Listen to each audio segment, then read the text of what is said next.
There have been, throughout history, special men that, led by the spirit of adventure, decided to leave their life behind to explore remote areas of the world in search of something. This is the case of Hiram Bingham, the archaeologist that discovered Machu Picchu. I grew up as a kid with a dream of being an explorer, and I like to think that there's a special invisible bond that links the adventure seeker like us. Hi, my name is Marco. I've left my life behind to travel the world with my camera to document the most interesting stories I will meet along the path. My first trip will lead me from Peru all the way to Patagonia, across Bolivia, Argentina and Chile. The journey is awaiting. Will you follow me along the path? From Cusco, I took a 6-hour bus to Hidroelectrica, where the trail to Aguascalientes begins. Good morning, guys. We are on our way to Hidroelectrica, where we will reach Aguascalientes by walking. There's also a train, but it's very expensive and I'm traveling on a budget, so we're having a small break. We're gonna reach Aguascalientes and we're gonna buy the tickets there, because it is said that you should buy the tickets for Machu Picchu like 3 months in advance, but there is an alternative method which is not very told, because the Peruvian government gives every day 1,000 tickets. You cannot purchase the ticket for the same day, and there is also the risk that you cannot purchase the ticket for the following day. There's a chance you have to stay 2 nights in Aguascalientes, but you know, I prefer flexibility over everything, so that's what I'm gonna do. As the journey went on, also the nature around me started to change.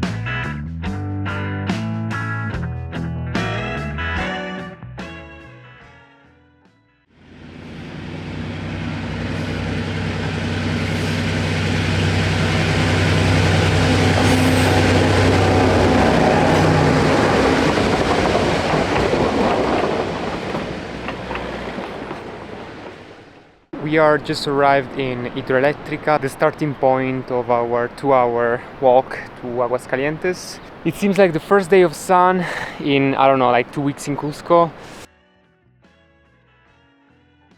Basically, the route to Aguascalientes is right like 50 centimeters from the railway, but I don't know, a lot of people do this, so it should be relatively safe. So I'm supposed to pass there, like it's crazy dangerous, looks crazy dangerous. So the hike, is a little bit harder than expected, because maybe my backpack is very heavy. Behind me you can see the railway, which I'm walking down. I didn't expect to be like this, but you know, although it seems like very dangerous, it gives like to this place a fashion. Yeah, I can imagine why. Doesn't feel so secure. Poor doggo, he's risking his life. He's right on a railway. What the hell?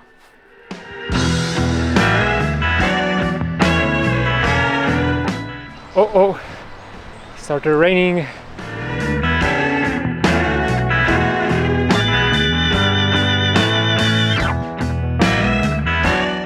Finally, Aguascalientes. Whew. After almost 4 hours of trekking, we're finally in Aguascalientes. I finally reached the hostel. I'm exhausted, but you know, I just want to take a hot shower and just rest because I'm super tired. See you tomorrow, guys. I woke up at 5 a.m. and I managed to get the tickets for the following day at 6 a.m.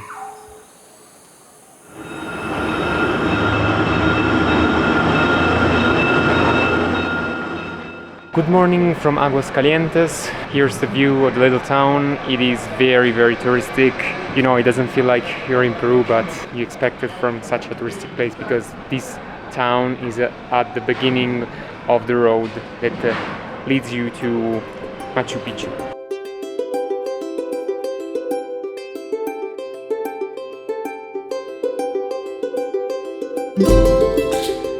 This is the main square. Look how the mountains surround the whole Aguascalientes. This is the entrance to the ticket shop where you buy the tickets for Machu Picchu. Now it's like 10 a.m. There's almost nobody, but this morning I was there at 5:40 a.m. I had to wait like 1 hour in the line, and the line went up to all the stairs you can see there. The guy at the hostel suggested me to see this cascade of Alcamayo near Aguascalientes, like 20 minutes walking from the city center. So let's find out how these waterfalls look like. Oh, nice. We are back in the jungle.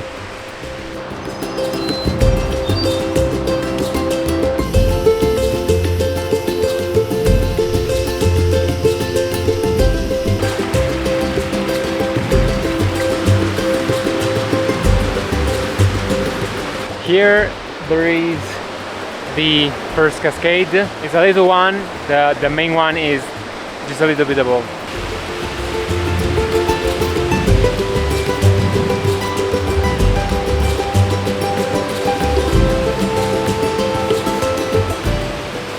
So here's the Guacamayo Cascade. We just arrived after 20 minutes of walking in the jungle, and right now we're gonna go to the shore to have a little bath, even though I think it will be very cold.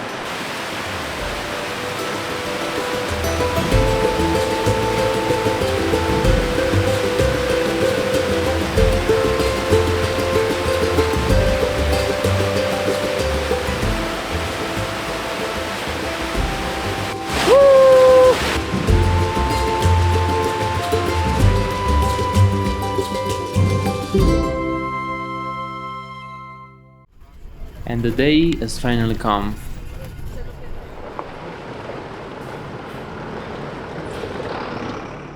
And here it is, Machu Picchu. Let's talk about its history. The foundation of Machu Picchu is attributed by historians to the legendary Inca emperor Pachacuti around the year 1440 AD.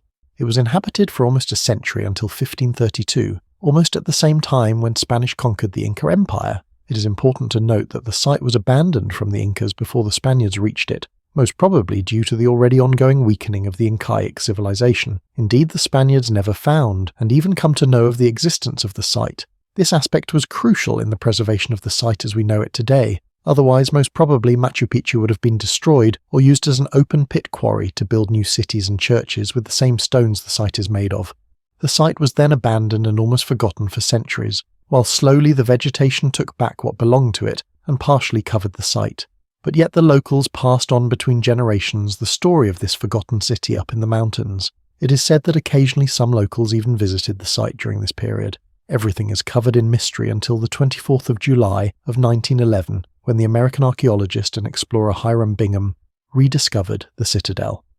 The funny thing is that Bingham was actually looking for another forgotten Inca city, Vilcabamba. It was exactly when searching for the remains of this site that he was told from a local of the existence of a city up in the mountain of the Urubamba Valley. Thinking he found Vilcabamba, Bingham hiked the mountain and ran into what we know today as one of the 7 wonders of the modern world. He never found Vilcabamba, later discovered by another explorer, but he had an even bigger blessing. He took hundreds of photos and wrote numerous articles describing his discovery. Somebody actually debates the discovering attribution to Hiram Bingham. In 1902, a Peruvian man named Agustin Lizarraga visited the city with a group of people. He even left an inscription with his name and year of visit on the Three Windows Temple. But differently from Bingham, he didn't take any photos, nor he reported his discovery to local news, keeping his discovery for himself. So to be fair, Lizarraga was probably the first man to visit the city after centuries, while Bingham had the merit to make it known to the world. The function of Machu Picchu has been debated by historians for years, but nowadays the most accredited theory was that this gem was built to be a sacred residence for the Inca emperor, dedicated in particular to astronomical and astrological observation and sacred rituals. It's unlikely that Machu Picchu had any military function because it was built way before the arrival of the Spaniards, and in that era the Incas had no other foreign threats in the region. Talking about the structural conformation of Machu Picchu, it still represents a mystery and a proof of the extreme finesse of the architecture and engineering knowledge of the Incas. The citadel overviews the Urubamba River and stands on a ridge between the Huayna Picchu Mountain in Quechua New Mountain and the actual Machu Picchu Mountain, or Old Mountain, from which the site took the name. Indeed, we don't know the original Inca name of Machu Picchu, being that the Inca didn't use writing.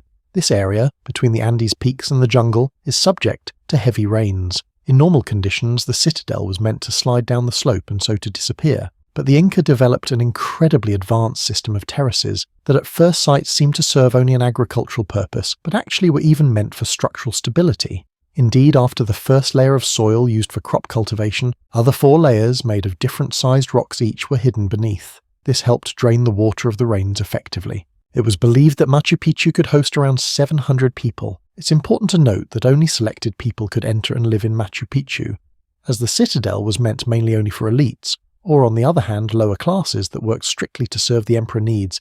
There were indeed many checkpoints scattered in multiple access points to Machu Picchu, in order to check every single person was entering the site.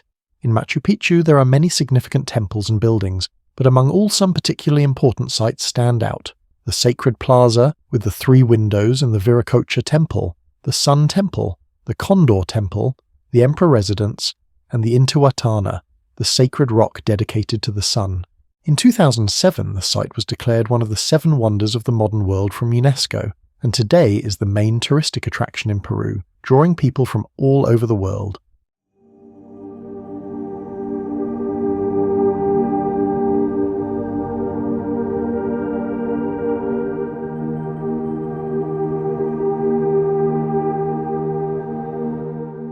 So, from the beautiful view of Machu Picchu from above, you can see on this way the mountain Machu Picchu, and behind the site the Huayna Picchu mountain. So now it's a little bit covered by the clouds, but here in those mountains you can see the Inca trail, so the ancient trail from Cusco, that the Inca used to do to arrive here in Machu Picchu.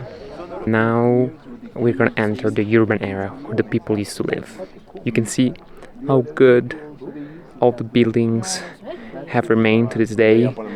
This is the main entrance. We're just gonna walk down here to the Inca's main door, and here's the view to the urban area.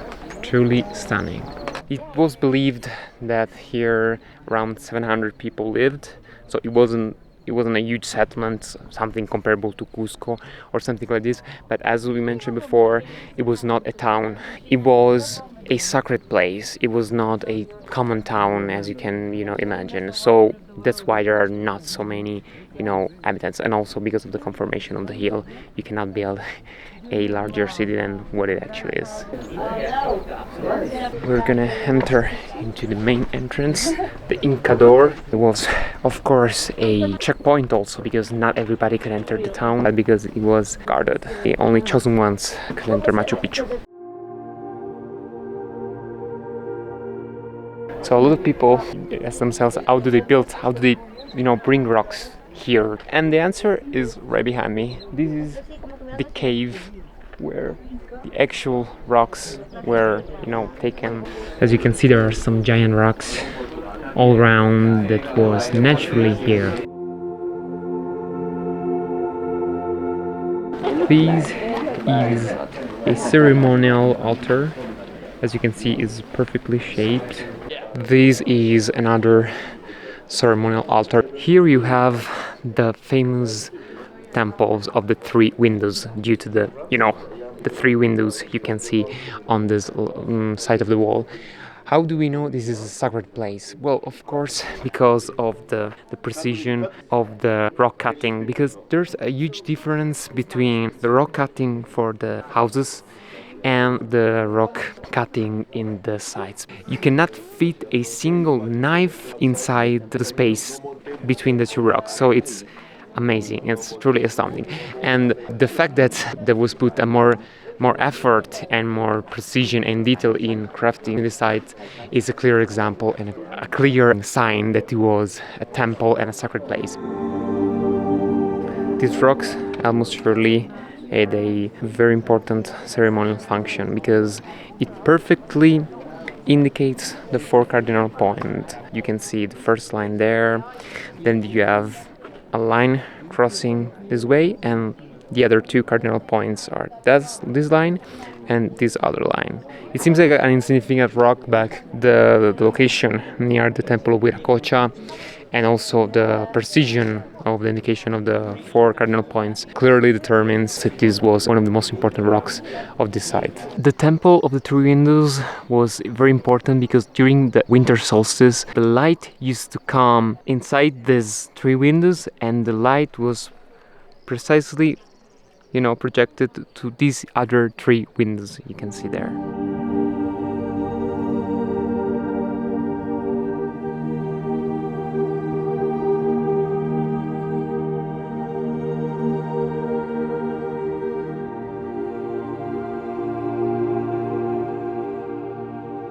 This is the sacred rock of this plaza.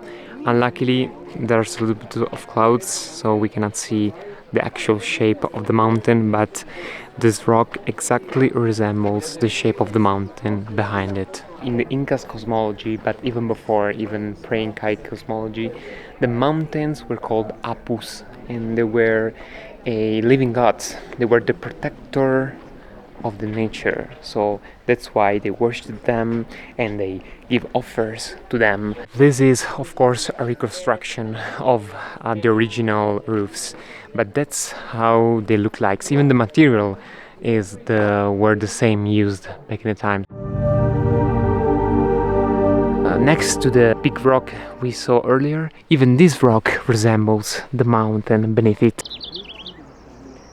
This is the Urubamba River at the bottom of the valley, upon which there is Machu Picchu.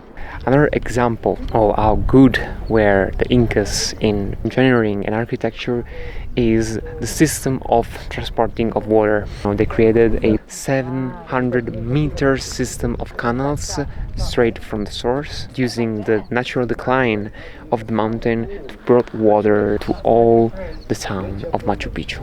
Here's one of the canals of water. The water used to come up from that hole, and on the ground you can follow the path of the water. Some offers to the Pachamama. Another canal of water. This area is full of 2-story buildings that may suggest that this area was for upper class inhabitants of Machu Picchu. This is another altar you can recognize easily.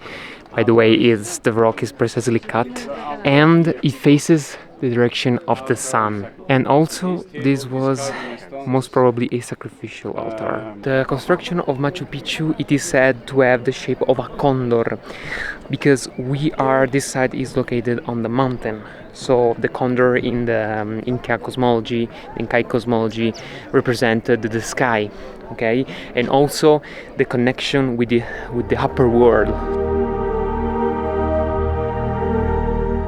So that's how we say goodbye to Machu Picchu. It was truly a stunning visit. It truly deserves to be one of the 7 wonders of the modern world. It was a place not only that hit me for its majesty and its beauty, that's of course something that you can see in photos, but what hits me was the way it merged perfectly with nature. You have just to be there and discover by yourself.